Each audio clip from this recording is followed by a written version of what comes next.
बिस्मिल्लाहिर्रहमानिर्रहीम। Today's topic of discussion is clinical uses of beta blockers. आज की इस वीडियो में हम बीटा ब्लॉकर के क्लिनिकल यूजेस को कवर करने वाले हैं।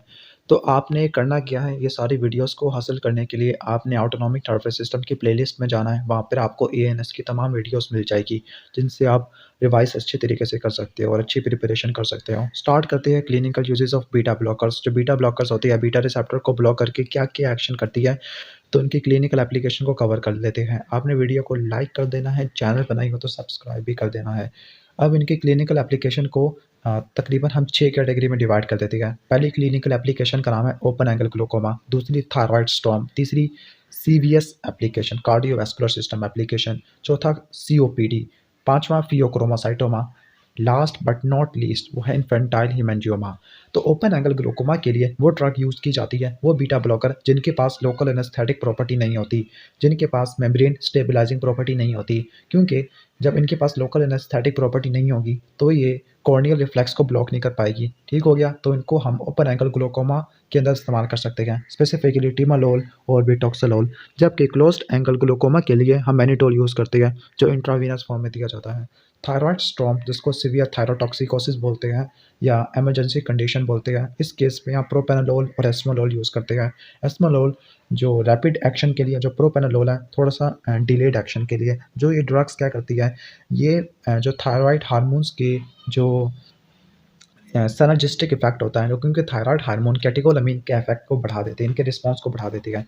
तो ये थायराइड स्टॉर्म में, थायरोटॉक्सिकोसिस में या हाइपरथायरॉयडिज्म में ये सीवीएस क्लिनिकल मैनिफेस्टेशंस को ब्लॉक कर देती है। इसके अलावा ये ड्रग्स T4 को T3 में कन्वर्ट नहीं होने देती, डीआयोडीनेस एंजाइम को ब्लॉक कर देती है।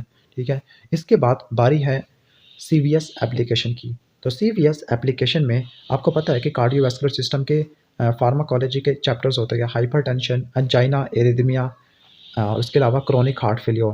तो जो पहले 4 चैप्टर्स होते हैं, उन हर चैप्टर के अंदर आपने बीटा ब्लॉकर का कोई ना कोई यूज़ तो पढ़ा होगा। ठीक है, तो बीटा ब्लॉकर इसमें आ जाएगी। तो कौन, जैसे हाइपरटेंशन के अंदर जो बीटा ब्लॉकर्स होती है, आपको पता है कि कौन कौन सी बीटा ब्लॉकर हम हाइपरटेंशन वाले पेशेंट के अंदर देते हैं।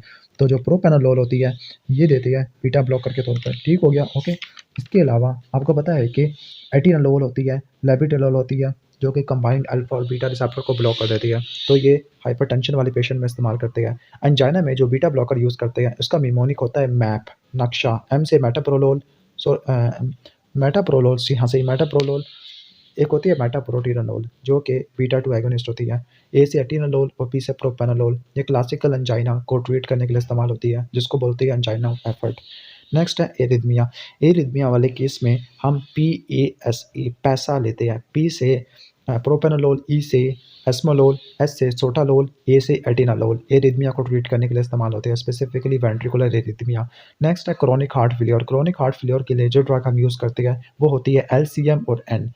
LCM, L से बनेगा लेबिटोलोल, C से कैल्बिडोलोल, M से मेटाप्रोलोल एंड N से बनेगा नेबिवलोल। ठीक हो गया, ये क्रोनिक हार्ट फेलियर के अंदर इस्तेमाल करते हैं। COPD के लिए भी LCM का यूज़ करते हैं, क्योंकि जो COPD और हार्ट फेलियर एक ही पेशेंट में एग्जिस्ट कर सकते हैं। लेबिटोलोल, कैल्बिडोलोल और मेटाप्रोलोल। फियोक्रोमोसाइटोमा को ट्रीट करने के लिए लेबिटोलोल यूज़ करती है, क्योंकि लेबिटोलोल के पास अल्फा और बीटा ब्लॉकेड एक्टिविटी दोनों होती है।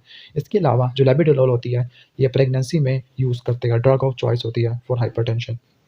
इन्फेंटाइल हीमेंजियोमा को ट्रीट करने के लिए हम प्रोपेनोलोल का यूज़ कर सकते हैं। ठीक हो गया। इसके अलावा आपको पता है कि प्रोपेनोलोल ट्रेमर्स को ट्रीट करने के लिए इस्तेमाल होती है। माइग्रेन है, स्टेज फ्राइट होता है, इन सब को ट्रीट करने के लिए प्रोपेनोलोल हम यूज़ कर सकते हैं।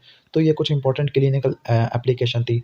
तो अगर एग्जाम में सवाल आता है कि प्रोपेनोलोल के क्या स्पेसिफिक क्लिनिकल यूजेस होते हैं, 7 क्लिनिकल यूजेस।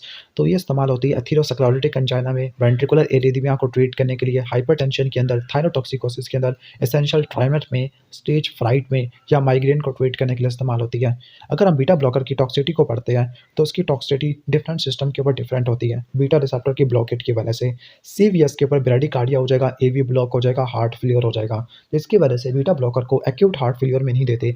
रिस्पायरेशन के अंदर सीवियर एस्थमा हो सकता है। एंडोक्राइन सिस्टम के ऊपर जो बीटा ब्लॉकर देने की वजह से इंसुलिन की सिक्रेशन कम से कम हो जाती है, क्योंकि अल्फा रिसेप्टर इंसुलिन की सिक्रेशन को कम करते हैं, बीटा बढ़ाते हैं। इसके अलावा बीटा ब्लॉकर की वजह से हाइपोग्लाइसीमिक इफेक्ट काफ़ी ज़्यादा खत्म हो जाएगा। और लास्ट में जो पोटेशियम की सेक्वेस्ट्रेशन होती है स्केलेटल मसल के अंदर, वो भी कम हो जाएगी। जब इसकी कम हो जाएगी तो हाइपरकलीमिया हो जाएगा। CNS के ऊपर इरिटेशन, फटीग और स्लीप अल्टर हो सकती है।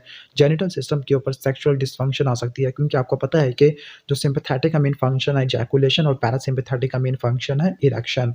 ओके, तो ये था clinical uses of beta blocker. अगर आपको वीडियो अच्छी लगी है तो वीडियो को लाइक कर देना, चैनल पर नए हो तो सब्सक्राइब कर देना। मिलते हैं नेक्स्ट वीडियो में, तब तक के लिए अल्लाह हाफ़िज़।